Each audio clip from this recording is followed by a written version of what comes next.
오늘 우리 계시는 하나님의 말씀은 사무엘상 23장 1절에서 14절까지의 말씀입니다.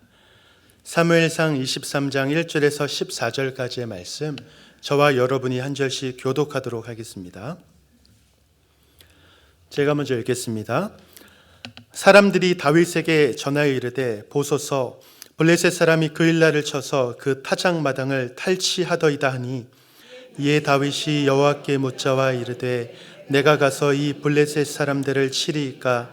여호와께서 다윗에게 이르시되, 가서 블레셋 사람들을 치고 그일라를 구원하라 하시니, 다윗의 사람들이 그에게 이르되, 보소서, 우리가 유다에 있기도 두렵거든 하물며 그일라에 가서 블레셋 사람들의 군대를 치는 일이리까 한지라. 다시 묻자오되, 여호와께서 대답하여 이르시되, 일어나 그일라로 내려가라. 내가 블레셋 사람들을 내 손에 넘기리라 하신지라. 다윗과 그의 사람들이 그일라로 가서 블레셋 사람들과 싸워 그들을 크게 쳐서 죽이고 그들의 가축을 끌어오니라. 다윗이 이와 같이 그일라 주민을 구원하니라. 아히멜렉의 아들 아비아달이 그일라 다윗에게로 도망할 때에 손에 에봇을 가지고 내려왔더라. 다윗이 그일라에 온 것을 어떤 사람이 사울에게 알림해 사울이 이르되, 하나님이 그를 내 손에 넘기셨도다. 그가 문과 문 빗장이 있는 성읍에 들어갔으니 갇혔도다. 사울이 모든 백성을 군사로 불러 모으고 그일라로 내려가서 다윗과 그의 사람들을 애워싸려 하더니, 다윗은 사울이 자기를 해하려 하는 음모를 알고 제사장 아비아달에게 이르되, 에봇을 이리로 가져오라 하고, 다윗이 이르되, 이스라엘 하나님 여호와여, 사울이 나 때문에 이 성읍을 명하려고 그일라로 내려오기를 꾀한다함을 주의 종이 분명히 들었나이다. 그일라 사람들이 나를 그의 손에 넘기겠나이까? 주의 종이 들은 대로 사울이 내려오겠나이까? 이스라엘의 하나님 여호와여, 원하건대 주의 종에게 일러 주옵소서 하니, 여호와께서 이르시되 그가 내려오리라 하신지라.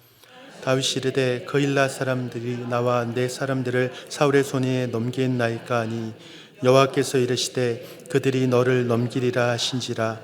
다윗과 그의 사람 600명 가량이 일어나 그일라를 떠나서 갈 수 있는 곳으로 갔더니, 다윗이 그일라에서 피한 것을 어떤 사람이 사울에게 말하며 사울이 가기를 그치니라.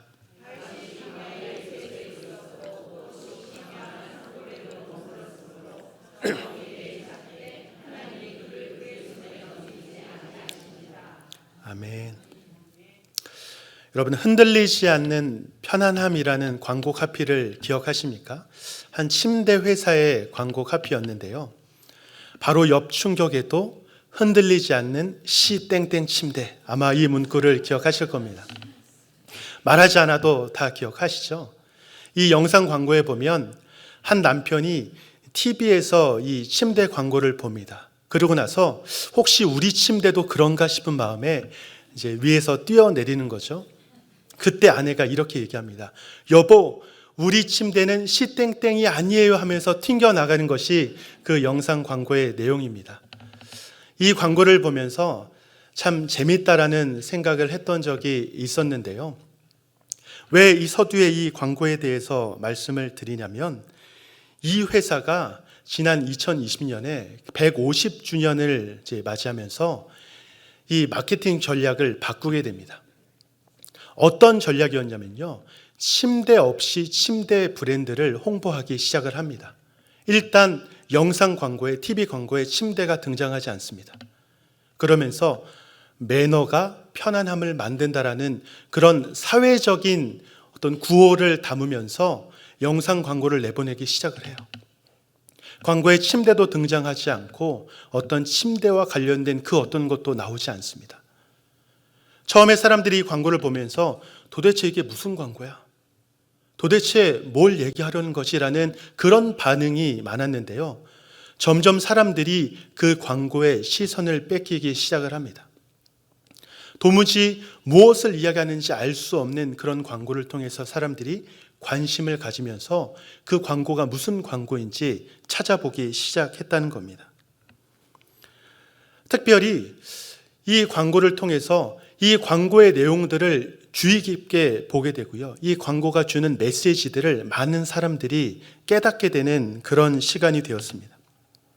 뭔지 모르지만 흔들리지 않는 편안함, 매너가 편안함을 만든다라는 그 문구와 그리고 이 회사의 이름, 그리고 더 나아가서 이 회사가 팔게 되는 침대까지도 생각하게 되는 거죠.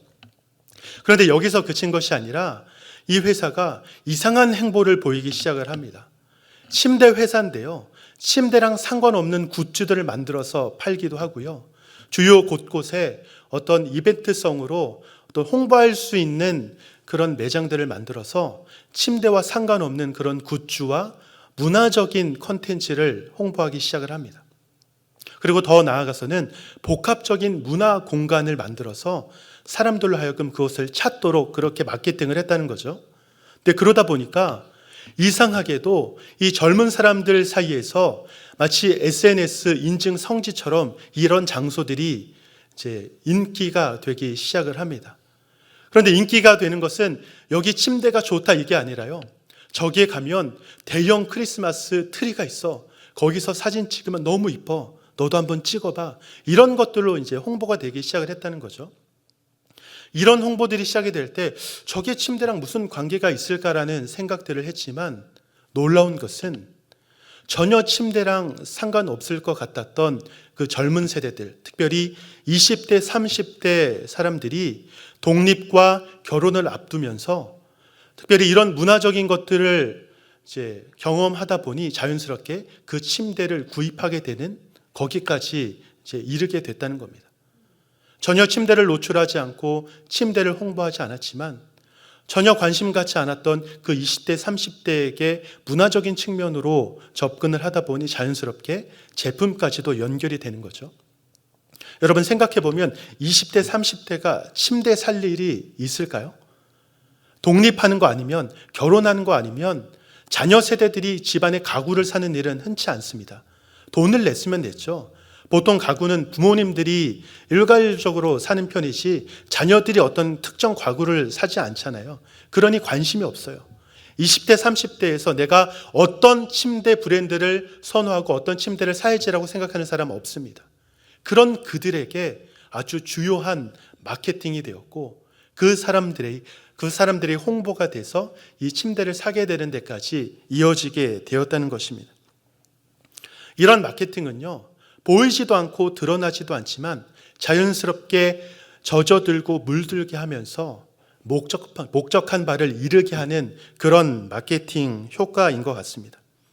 여러 가지가 있을 수 있습니다. 선택지는 여러 가지이지만 내가 익숙한 것, 내가 쉽게 접했던 것을 더 선호하는 우리이기에 자연스럽게 그 제품에까지도 선택을 하게 되는 그런 결과를 낳게 되는 것이죠. 흔들리지 않는 편안함과 또 광고와 여러 문화적인 측면들이 한데 어우러져서 정작 침대를 사야 되는 순간이 왔을 때 그 침대까지도 선택하게 되는 그런 모습들입니다. 이 자리에 계신 여러분들은 어젯밤에 주무실 때 흔들리지 않는 편안함을 좀 경험하셨나요?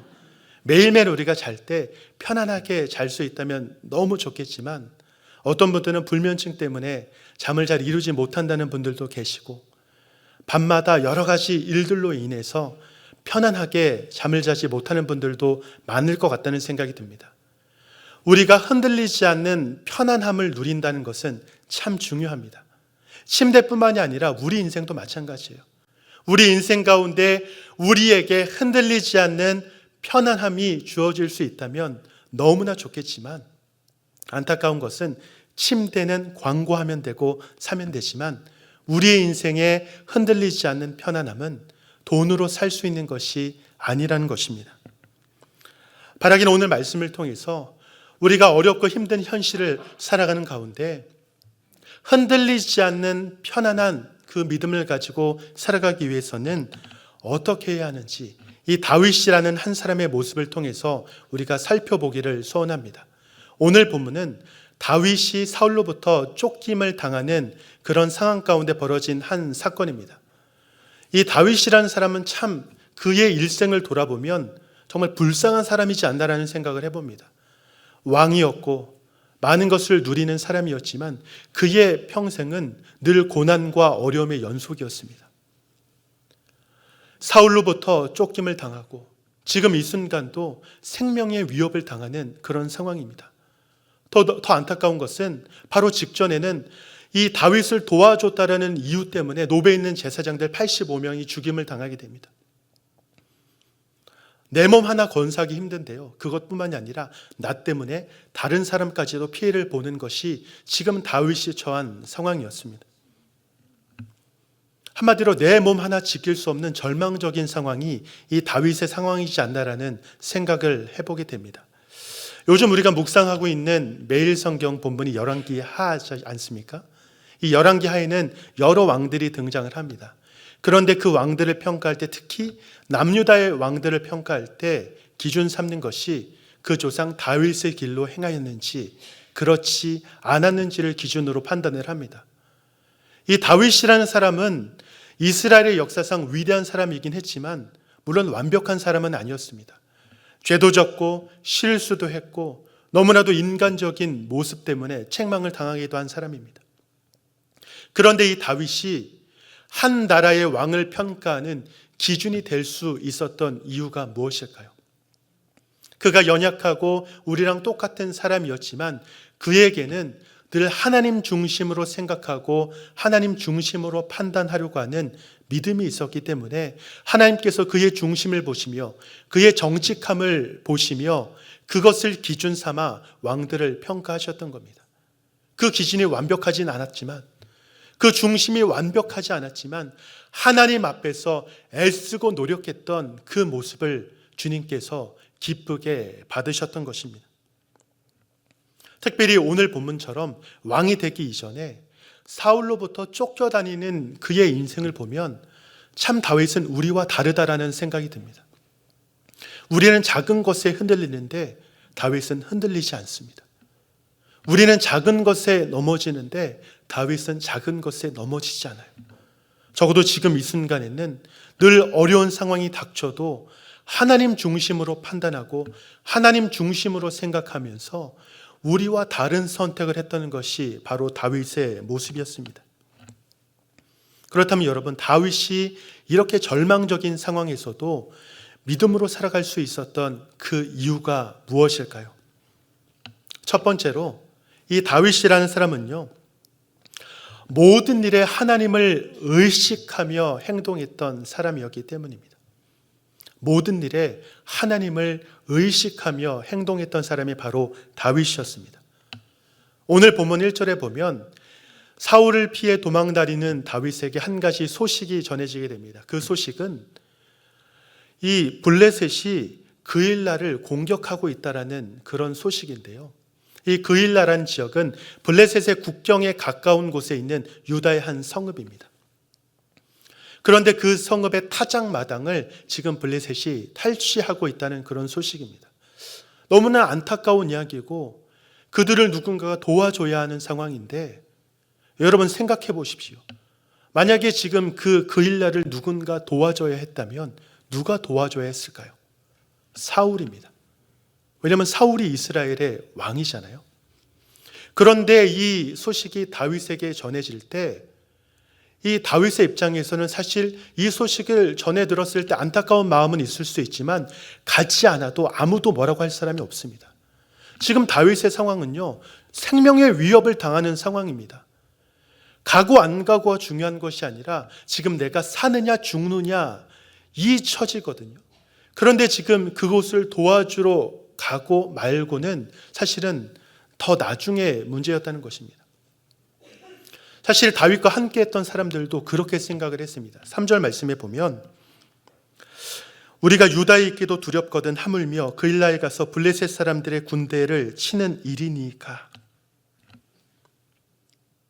여러분, 이 반응이 당연한 반응이죠. 이런 겁니다. 아니, 우리 앞가림도 지금 제대로 못하는데 누가 누구를 도와줍니까? 우리는 지금 우리 앞가림만 잘하면 됩니다. 우리는 지금 우리만 지키면 되지 우리가 누구를 도와주고 말고는 중요하지 않습니다라는 것이 다윗과 함께했던 사람들의 반응이었고, 그리고 일반적으로 판단하는 사람들의 반응일 것입니다. 여러분, 대부분의 사람들이 어떤 위기가 닥치면 이기적이 됩니다. 다른 것을 생각할 겨를이 없어요. 내가 지금 힘든데 다른 사람, 다른 문제 생각할 겨를이 없습니다. 내가 제일 중요하거든요. 다윗도 마찬가지죠.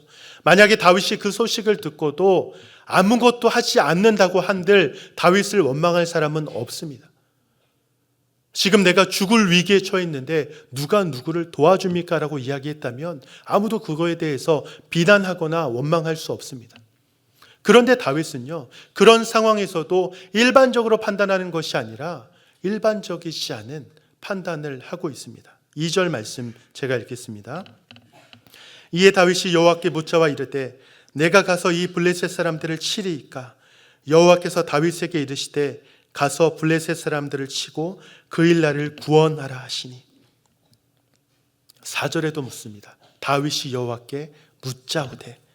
10절에서도 12절에서도 다윗은 계속해서 묻습니다.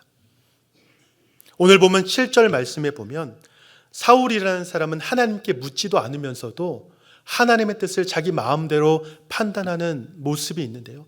그것과는 너무나 대조적으로 이 다윗은 계속해서 하나님께 묻고 있습니다. 안 가도 아무도 뭐라고 할 사람 없는 상황에서 하나님께 묻고 있다는 것이 의미하는 바가 무엇일까요? 다윗이 목숨이 위협받는 상황에서도 이 그일라의 문제를 놓고 기도할 수 있었던 이유는 바로 자신의 삶을 향한 하나님의 주권을 인정하고 있었기 때문입니다. 이것이 무슨 말이냐면요, 다윗이 어려운 상황에서도 하나님을 기억하며 기도했다는 것은 다윗이 자신의 삶 가운데 늘 하나님을 의식하고 있었다는 증거가 됩니다.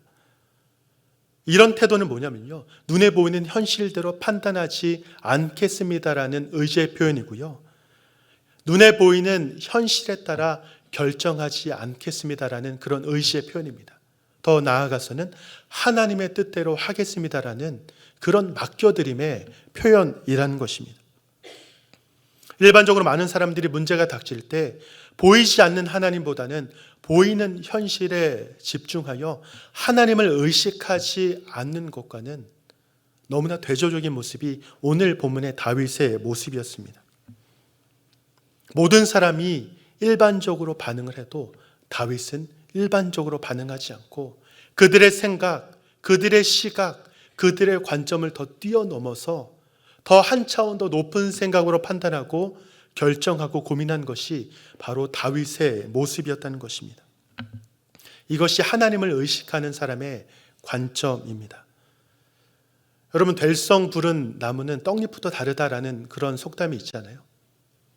이 다윗이라는 사람이 그랬어요.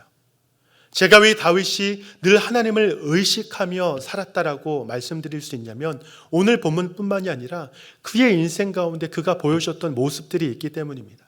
사무엘상 17장에 보면 우리가 잘 알고 있는 다윗과 골리앗의 싸움이 기록되어 있습니다. 그때 다윗이 자신의 삶을 돌아보며 이렇게 고백합니다. 여호와께서 나를 사자의 발톱과 곰의 발톱에서 건져내셨은즉 나를 이 블레셋 사람의 손에서도 건져내시리이다. 여러분, 다윗이 곰과 사자로부터 양들을 지켜냈을 때 실제로 싸운 사람은 누굴까요? 다윗입니다. 그런데 다윗은 이렇게 고백하죠. 하나님께서 나를 이기게 하셨다. 하나님께서 나를 지켜주셨다. 그러니까 모든 관점이 내가 한 것이 아니라 하나님이 하셨다라는 그런 관점으로 이야기하고 있는 겁니다. 늘 하나님을 의식하며 하나님이 내 삶 가운데 분명하게 역사하시고 인도하시는 분이다라는 그런 믿음이 있기 때문에 모든 현실 가운데 하나님을 의식하며 그렇게 반응할 수 있는 겁니다. 여기에는 특별히 두 가지 의미가 있죠. 어린 시절에도 하나님이 나와 함께 하셨다. 그리고 두 번째는 지금 이 순간에도 하나님이 나와 함께 하실 것이다. 그리고 더 나아가서는 앞으로의 인생에도 하나님은 함께 하실 것이다. 늘 자신의 인생 가운데 하나님이 함께 하신다. 하나님이 지켜주셨다. 하나님이 구원해 주셨다라고 고백했던 것이 바로 다윗의 모습이었습니다. 이처럼 하나님을 의식하고 살아가는 사람의 가장 확실한 특징이 뭐냐면 바로 기도입니다. 늘 하나님께 질문해요. 늘 하나님께 묻습니다. 하나님 어떻게 해야 합니까? 무엇이 하나님의 뜻입니까? 내가 과연 이 문제 앞에서 어떻게 판단해야 합니까? 하나님 지혜를 주십시오라고 기도하는 것이 하나님을 의식하는 사람의 가장 확실한 태도입니다. 하나님을 의지하고 신뢰하기 때문에 늘 물으며 살아가는 거죠. 한 번 물었는데 모르겠으면 2번 묻고 3번 물으면서 계속해서 하나님의 뜻을 알 때까지 구하는 것입니다. 물론 다윗의 시대와 지금 오늘날의 시대는 좀 다릅니다. 그때는 즉각적으로 말씀하셨지만 지금은 그런 일이 극히 드뭅니다. 하지만 그때와 지금의 상황은 다르지만 하나님께 묻고 하나님의 뜻을 구하는 우리의 태도는 다르지 않습니다. 즉각적으로 말씀하시지 않아도, 음성으로 들리지 않아도 늘 우리 가운데 어떤 식으로든 우리에게 말씀해 주신다라는 믿음을 가지고 하나님께 묻는 태도는 크게 다르지 않다는 의미입니다. 그런데요, 우리 인생에서 하나님을 의식하면서 살아가는 것이 참 쉽지 않습니다. 우리의 의지만으로는 되지 않는 것 같아요. 왜 그럴까요? 훈련이 필요하기 때문에 그렇습니다.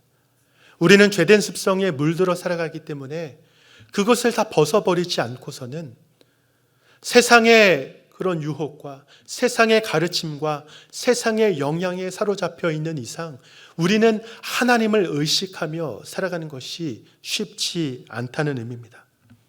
인생을 바꾸려면 버릇부터 바꿔라라는 그런 말이 있습니다. 마찬가지로 우리가 범사에 하나님을 의식하면서 살아가려면 우리 안에 있는 모든 세상적인 버릇을 다 바꿔버려야 됩니다. 어떤 분은 갑자기 놀랄 때 주여 이렇게 이야기하는 분이 있어요. 아이고 깜짝이야 주여. 근데 이런 것들이 세상 사람의 입술에서 고백되어질 수 있을까요? 이게 다 습관이 된 거죠.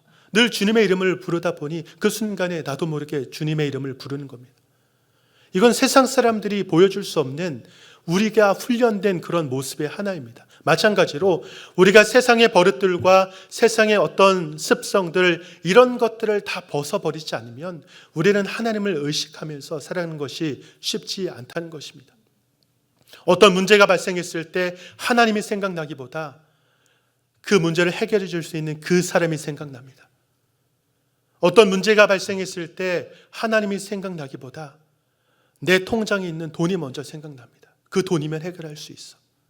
이것이 다 세상적인 우리의 습성의 영향이라는 의미입니다. 그런데요, 우리의 이런 세상적인 습성, 버릇, 이런 버릇의 변화, 어떤 태도의 변화는 우리의 의지만으로 바꿔질 수 있는 것이 아니라 기도할 때 가능합니다. 왜냐하면 우리의 의지만으로 가능한 것이 아니라 성령 하나님께서 우리를 도와주실 때 가능하기 때문입니다. 한 사람이 하나의 버릇을 바꾸는데 21일이 걸린다 그러더라고요. 21일의 법칙이라고 이야기를 하던데요. 20일을 한다고 해서 안 되는 것은 절대 안 돼요. 저는 왼손잡이입니다. 그런데 글씨는 오른손으로 씁니다. 왜 이게 가능할까요? 저는 어렸을 때 많이 맞았거든요. 글씨는 오른손으로 써야 된다 그래서 많이 맞았습니다. 그런데 저희 어머니가 하는 얘기가 아무리 때려도 글씨 쓰는 것 말고 다른 것은 안 되더라. 이만큼 습관, 버릇을 바꾸는 게 쉽지 않다는 겁니다. 물론 이것은 이제 주된 손이 있기 때문에 이제 더 바꾸는 게 쉽지 않겠지만 그만큼 쉽지 않다는 거죠. 그렇기 때문에 우리의 힘만으로 가능한 것이 아니라 특별히 세상적인 우리의 버릇과 습성들을 벗어버리고 하나님의 것으로 채우기 위해서는 성령 하나님의 도우심이 필요하고 그것은 우리가 기도할 때 가능하다. 그래서 하나님을 의식하며 의지하는 사람의 가장 확실한 특징이 기도하는 것이다라고 자신 있게 말씀드릴 수 있는 것입니다. 사랑하는 성도 여러분, 여러분은 어제 하루를 살아가며 또 오늘 하루를 살면서 하나님을 의식하면서 살아가십니까? 오늘 아침에 일어나면서 나와 함께 하시는 하나님을 경험하고 오늘 이 순간 교회에 오면서 나와 동행하시는 하나님을 경험하면서 걸어오셨습니까? 아니면 아침에 일어났을 때 피곤해 죽겠네. 교회에 오면서 왜 연휴가 양쪽에 있는데 수요일은 안 쉬어서 교회 와야 되는 거야? 이런 마음으로 오셨습니까? 웃는 분들은 아마 그런 마음이 요만큼이라도 있었기 때문에 웃으신 것 아닌가라는 생각이 듭니다. 사실 우리가 매일매일의 삶 가운데 하나님을 의식하며 살아가고 있는가를 돌아볼 때 그렇지 못한 모습들이 참 많은 것 같습니다. 하지만 오늘 하루의 삶 가운데 하나님을 의식하며 그 하나님을 의식함으로 하나님을 의시하며 기도하는 우리의 삶 가운데 하나님께서 우리의 삶을 변화시켜 주시고 하나님을 향한 온전한 믿음으로 세워주실 줄로 믿습니다. 그런 믿음은요, 우리가 어떤 시련과 어려움을 만난다 할지라도 흔들리지 않는 편안한 인생을 살도록 하는 가장 확실한 키가 될 줄로 믿습니다. 그런 믿음으로 살아가는 저와 여러분이 되시기를 간절히 축원합니다. 여러분, 다윗이 절망적인 상황에서도 믿음을 잃지 않고 하나님 중심으로 살 수 있었던 이유 두 번째는요, 결과에 실망하지 않고 하나님을 신뢰했기 때문입니다. 우리가 하나님을 의식하며 살면서도 자꾸 실패하고 넘어지는 이유가 무엇일까요? 결과에 실망합니다. 내가 원하는 대로 이루어지지 않고 내 뜻대로 이루어지지 않으면 실망해요. 오늘 본문 7절에 보면 다윗이 그랬습니다. 하나님께 묻고 했잖아요. 하나님께 묻고 그 일날을 구원했습니다. 그런데 그에게 돌아온 것은 사울에게 자신의 위치가 노출돼 버렸습니다. 그리고 설상가상으로 그 일날 사람들이 자신을 내어줄 것이다라는 그런 소식을 듣게 됩니다. 이 소식을 듣게 됐을 때 다윗 말고 다윗과 함께 했던 주변 사람들의 반응은 어땠을까요? 거봐요, 내가 그래서 도와주지 말자 그랬잖아요. 우리 앞가림이나 잘하자 그랬는데 그렇게 우겨서 혼자 나서서 도와주더니 결국 그 선택이 이런 겁니까? 얼마나 다윗을 원망하고 얼마나 다윗을 비난하며 다윗을 힘들게 했을까라는 생각을 해보게 됩니다. 하나님의 뜻대로 했는데 결과는 오히려 더 큰 위기를 만났습니다. 하나님의 뜻대로 순종했는데 오히려 결과는 더 나쁜 결과를 맞이하게 됩니다. 이런 현실 때문에 우리는 하나님을 의식하며 기도하며 살아가면서도 늘 실패하고 넘어지는 것입니다. 이런 것만 보면 하나님의 뜻대로 살아가면 오히려 더 어려움을 당하는 것 같아요. 그러면 세상 사람들은 그렇게 얘기하겠죠. 그것 봐, 우리 마음대로 살아가는 것이 오히려 이 세상에서 잘 사는 길이야. 너희 그렇게 미련하게 살아봤자 아무런 소용없어. 하나님의 뜻대로 살았는데 이런 어려움에 닥치면 얼마나 난감합니까? 특별히 가족 중에 믿지 않는 사람이라도 있다면 참 면이 안 삽니다. 교회 열심히 다니더니 결국 그거냐? 네가 열심히 기도하더니 결국 이거냐? 네가 믿는 하나님은 그런 분이냐? 이것이 믿지 않는 가족을 통해 듣게 되는 그런 모습이지 않습니까? 이처럼 우리가 하나님을 의식하면서도 믿으면서도 흔들리게 되는 이유가 이 결과에 대한 실망과 원망 때문입니다. 필립 얀시라는 분의 하나님 당신께 실망했습니다라는 책에서는 이것과 관련된 한 예화가 있습니다. 제가 읽어드릴게요. 극적인 상황에서만 하나님께 실망하는 것은 아니다. 지난 겨울 매섭게 추웠던 어느 날 하늘에서는 진눈깨비가 마구 휘몰아쳤다. 하필 그날 꽤 험악한 동네에서 자동차 시동이 꺼졌다. 후드를 열고 허리를 굽혀 엔진을 살피는 동안 진눈깨비가 마치 작은 돌멩이처럼 내 등을 찔렀다. 나는 간절히 기도하고 또 기도했다. 하나님, 제발 시동이 걸리게 해주세요. 그러나 아무리 전선과 튜브를 만지고 애써도 시동은 걸리지 않았다. 결국 나는 견인차를 부르고 허름한 간이식당에서 1시간 동안 기다렸다. 하나님은 내 좌절감이나 이렇게 허비되는 에너지와 돈에 신경이나 쓰시는가? 여러분, 이것이 우리의 모습 아닙니까? 작은 것에 하나님께서 응답해 주시지 않으면 실망하고 원망합니다. 큰 것을 하나님이 들어주지 않으면 실망하고 원망합니다. 하나님이 과연 나에게 관심이나 있으신가? 하나님이 과연 나의 이 어려움을 돌아보시기는 하시는가?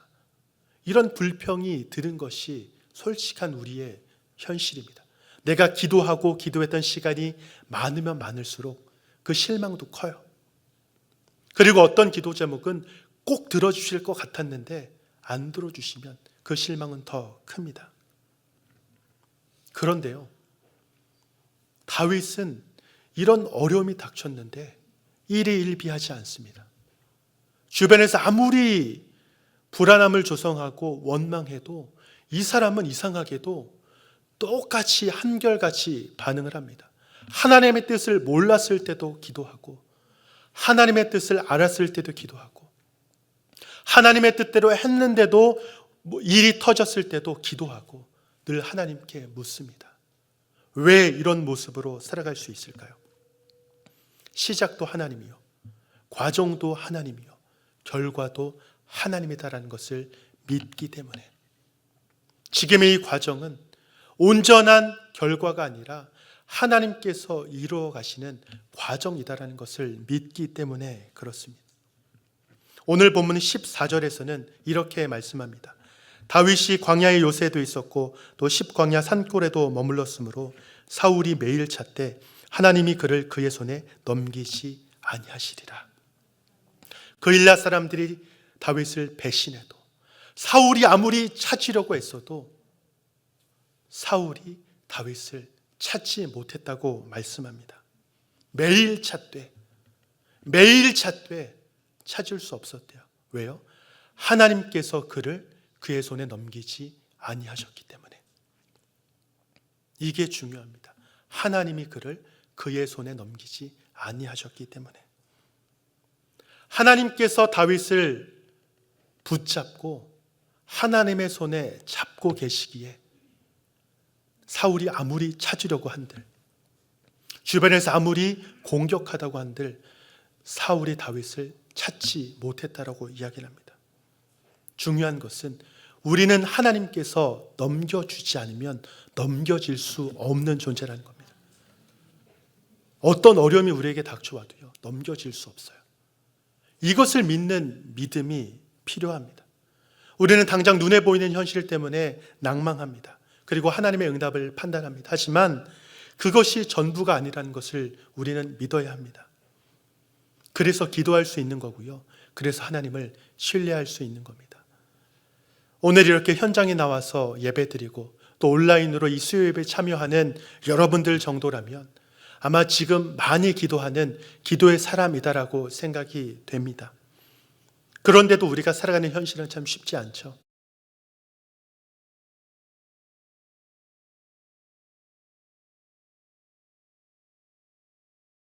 의 연속입니다.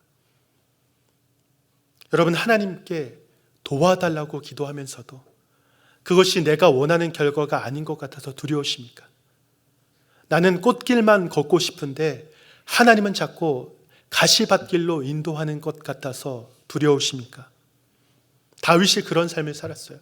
늘 도망다니고 늘 피해 다니고 하나님 뜻대로 해도 고생하고 하나님 뜻대로 안 해도 고생하고 늘 어찌할 바를 모른 채 그저 그 고난 앞에서 그래도 늘 하나님 중심으로 살려고 애썼던 것이 바로 다윗이었습니다. 그 정도로 힘든 인생이었고, 어느 누가 우리에게 당신 다윗처럼 사십시오라고 말한다면 어느 누가 네, 제가 믿음으로 그 삶 받겠습니다라고 이야기할 수 있겠습니까? 그 정도로 힘든 것이 다윗의 삶이었지만 그의 삶을 하나님이 오늘 본문에서 한마디로 선언하고 계십니다. 사울이 매일 찾되 하나님이 그를 그의 손에 넘기지 아니하시리라. 여러분, 이것이 우리가 어떤 고난과 현실과 어려움을 만난다고 할지라도 흔들리지 않는 편안함 가운데 믿음 가운데 굳건히 설 수 있는 이유가 되는 것입니다. 옆에서 아무리 뛰어도 요동하지 않아요. 옆에서 아무리 공격해도 흔들리지 않아요. 같은 침대 안에 있다 할지라도 그의 침대와 우리의 침대는 다릅니다. 왜냐하면 하나님이 우리를 붙잡고 넘겨주지 않으시기 때문에. 이 사실을 믿음으로 살아가는 여러분이 되시기를 축원합니다. 사랑하는 성도 여러분, 우리가 이처럼 다윗처럼 흔들리지 않는 이 편안함을 갖는 믿음으로 살아가기 위해 간단히 두 가지만 적용하고 마무리하려고 합니다. 첫 번째로, 오늘 나의 삶, 오늘 하루의 삶이 하나님의 손에 있음을 인정하고 맡겨드리기로 결단하시기 바랍니다. 여기서 중요한 포인트는 결단입니다. 얼마 전에 자율주행 택시가 시범 운행한다는 그 기사를 본 적이 있는데요. 자율주행이죠. 저절로 운행을 한다는 겁니다. 아직은 시범 단계이기 때문에 정해진 구역 안에서만 이동이 가능하고요. 이제 큰 대로에서는 자율주행을 하지만 이제 골목길에 들어가면 기사분이 계셔서 기사분이 운전을 한대요. 그러면 좀 안심이 되죠. 그러면 한번 이제 타볼 만하다라는 생각이 듭니다. 그런데 만약에 이 자율주행이 온전히 시행이 돼서 아무도 없는 택시에 내가 처음 타야 한다면 그때 우리의 마음은 어떨까요? 많이 시험하고 실험하고 또 여러 가지로 고민해서 만든 이제 택시고 또 그렇게 주행하는 것이기 때문에 안전할 겁니다. 알아요. 근데 알면서도 불안하고 두려운 겁니다. 알면서도 불안하고 두려운 거예요. 여러분, 이것과 같습니다. 우리가 하나님을 신뢰한다는 것은 이것과 같아요.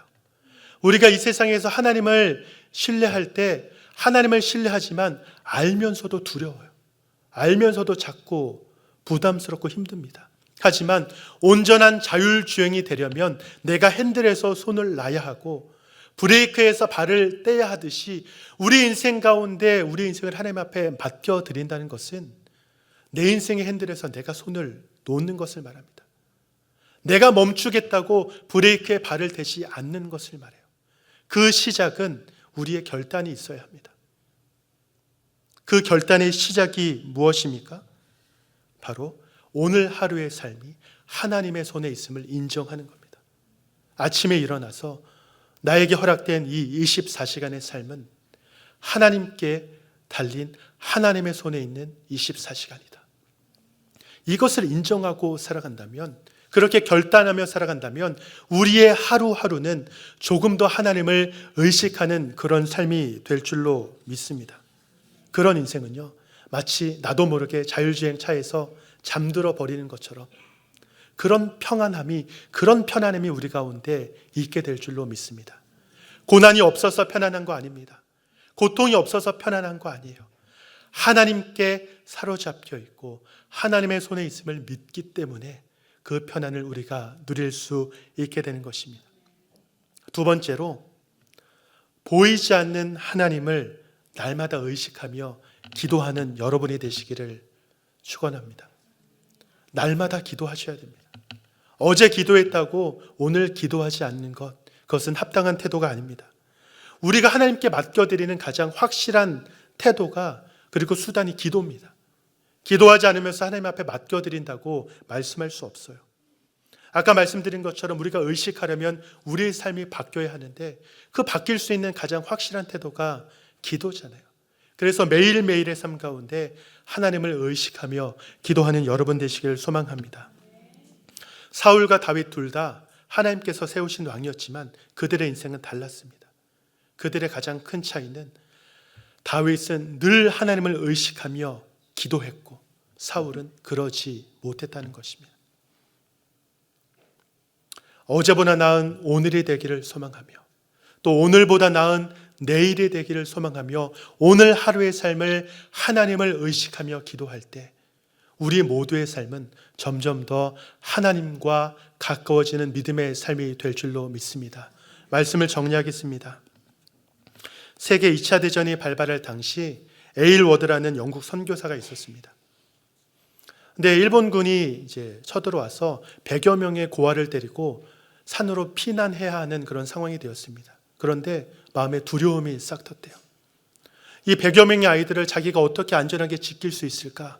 두려움이 싹 터서 밤새 뜬 눈으로 지새웠습니다. 그때 13살짜리 소녀가 이 선교사를 찾아와서 모세와 홍해가 갈라진 이야기를 하면서 이 선교사님에게 힘이 되고 싶어서 그 이야기를 전했다고 합니다. 그런데 불안함으로 가득했던 이 선교사는 그 소녀의 이야기가 전혀 위로가 되지 않았대요. 그래서 이렇게 이야기했답니다. 얘야, 나는 모세가 아니야. 그때 이 소녀가 이렇게 이야기를 합니다. 네, 맞아요. 하지만 하나님은 그때나 지금이나 동일한 하나님이세요. 홍해도 갈라지게 하신 하나님이시라면 지금 우리의 어려움도 해결해 주실 거예요. 사랑하는 성도 여러분, 우리는 모세도 아니고 다윗도 아니죠. 하지만 하나님은 그때나 지금이나 동일하신 하나님이십니다. 눈에 보이지 않아도 여전히 하나님은 우리와 함께 하시고 우리의 삶을 인도하고 계십니다. 단지 우리가 느끼지 못할 뿐이에요. 서두에 말씀드린 그 광고에서 침대가 등장하지 않고 침대가 노출되지 않아도 결국 돌아서 침대로 연결되는 것처럼 우리가 하나님이 보이지 않고 하나님을 느끼지 못하는 삶이라 할지라도 늘 하나님은 우리와 함께 하시기에 우리가 우리의 삶 속에서 하나님을 의식하고 하나님께 기도하며 하나님을 온전히 따라가는 그런 삶을 살아간다면 우리는 점점 더 하나님과 가까워지는 그런 삶으로 이어질 줄로 믿습니다. 수많은 어려움이 우리에게 찾아온다 할지라도 우리는 하나님을 전적으로 믿는 참된 신자이기에 우리는 흔들리지 않는 편안함이 우리 가운데 있다. 그래서 나는 여러 고난과 어려움이 나에게 닥쳐온다 할지라도 흔들리지 않는다라고 믿음으로 고백하는 저와 여러분이 되시기를 축원합니다. 그렇게 나아갈 때 하나님께서 우리에게 베풀어 주시는 그 은혜는 세상의 그 어떤 것과도 비교할 수 없는 편안을 넘어서는 참된 평안이 될 줄로 믿습니다. 아멘.